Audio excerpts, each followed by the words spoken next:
sa wakas, nakabalik din tayo ulit dito sa bahay kubo ni Nanay Gloria. So for today's video, update po tayo sa kanyang mga pananim. Kumustahin natin yung kanyang mga mais, yung mga iba't sari-sari pong gulay na itinatanim ni Nanay Gloria dito sa kanyang bukid. So yan, dito tayo magsimula. No? Kitang-kita nyo guys na punong-puno po yung kanyang tubig ni Nanay Gloria. Kasi dito po yan galing sa kanyang sandayong. You know? Yan, punong-puno. Punong-puno po yan. So ngayon, kuha tayo ng para pakain ng mga manok. Kasi dito yan nilagay ni Nanay. Yan, oh. Yan, dito. So isa lang yung kunin natin. Ito lang. Yan. Scrambled egg. Yun. Ang mga manok. Tutuka na yan. Yan. Yun. Doon. Yung iba. Yan. Yun. Makain na sila guys. Ganyan lang pagpatuka, no? Kunting lagay lang. So yung isa hindi makakain, puntahan natin yun. Bigyan din natin siya. Yan. Nagpatuka ng manok sa ilalim ng silong ng bahay kubo ni Nanay Gloria. Yan, o. Sige. Kain kayo, kain. Sige. O, kain. Kain. Sige, kain. Yun.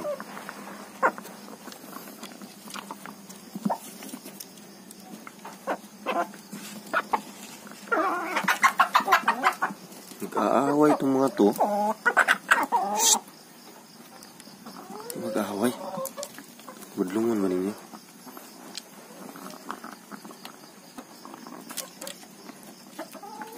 So yun.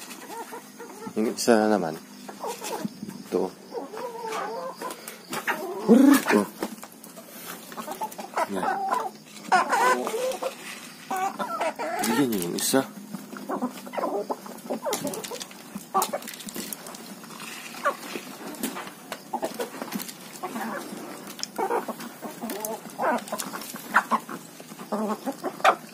Yan. So yung isa guys, lagyan natin. Nag-iisa lang siya dito eh. Tingnan nyo. Yan. Hindi ko alam kung bakit.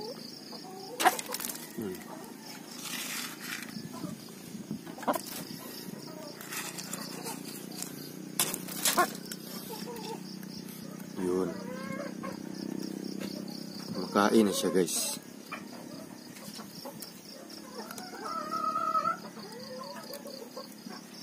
Tapos lagyan natin ng tubig.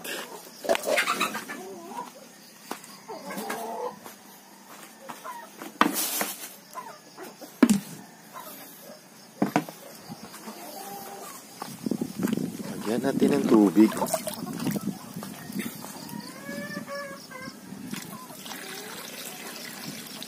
Yun. So yung kabila na naman, lagyan din natin.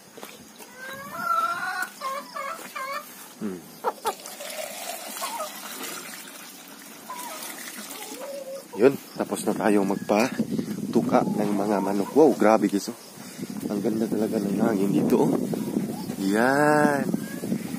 Friskong-frisko po talaga. Nakaka-relax. So ngayon, tingnan natin yung mga paninda.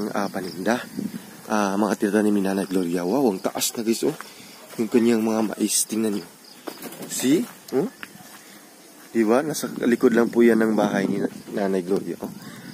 Wow! Ang lalaki na. Yun, oh. Grabe. Mga mais ni Nanay, ang laki na guys. Huh? Malaki na talaga yung mga mais ni Nanay guys. So, yung ilagay ni Nanay nito na fertilizer is organic lang din. Kasi yung mga kambing, tain ng kambing po yung inilagay niya. Yung mga dumi ng kambing, yes. Kasi kitang-kita ko po talaga na nagdala si nanay dun sa farm namin kasi meron kaming kambing doon, no? So nilagay niya dito sa kanyang mga, at saka guys, yun, yung mga kalbasa niya.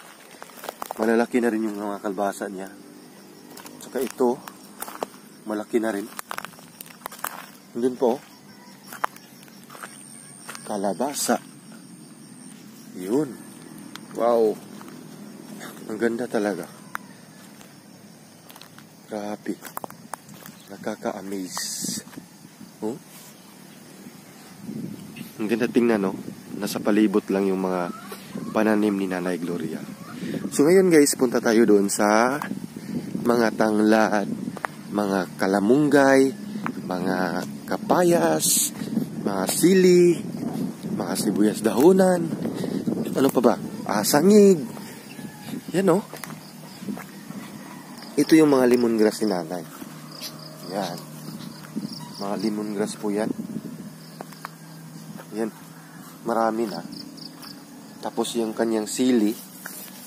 Ito yung kanyang sili. Yan. Diba guys? May mga hinog na yung mga sili. Ang ganda ng hangin. Yung simoy ng hangin talaga, oh. Tingnan nyo yung mga puno. Sumasayaw dahil sa hangin. Oh? Yung mga kamuting kahoy, yan. Mga kamuting kahoy po yan. Oh, see? Tapos, mga talbos ng kamuti. Yan, mga gaya ng kamuti. Yan. Masarap yan, gawing talbos ng kamuti, no? So, dito tayo sa kanyang mga malunggay. Yun, mga malunggay ni nanay. Yan, oh. Grabe. Yun, oh.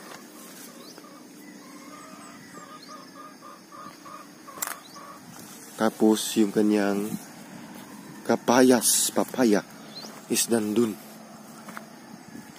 So, ito pala guys, oh. Ito pala yung bunga ng malunggay. Pakita ko sa inyo.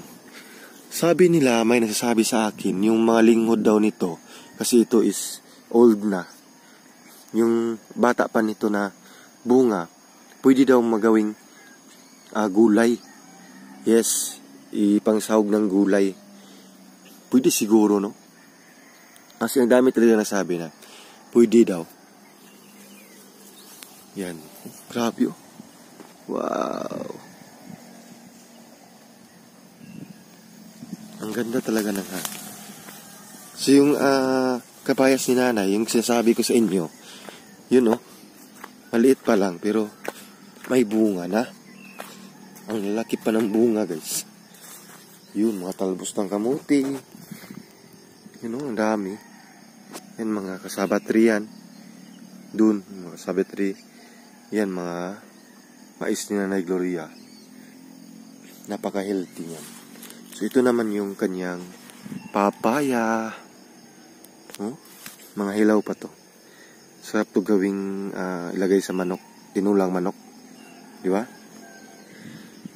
So, yan guys. Once again, maraming salamat po. Keep safe always and God bless everyone. Yan. Tapos na tayo mag-update sa kanyang mga pananim. Baka soon, pagbalik natin dito, may mga bunga na yung kanyang mga mais ni Nanay Gloria. Ang healthy. Di ba? See? Ang mga mais ni Nanay Gloria. Wow. Yan. So, paalam. Ang ganda ng tanawin. Fresco yung hangin. Di ba guys? Yun. Ingat. Bye-bye.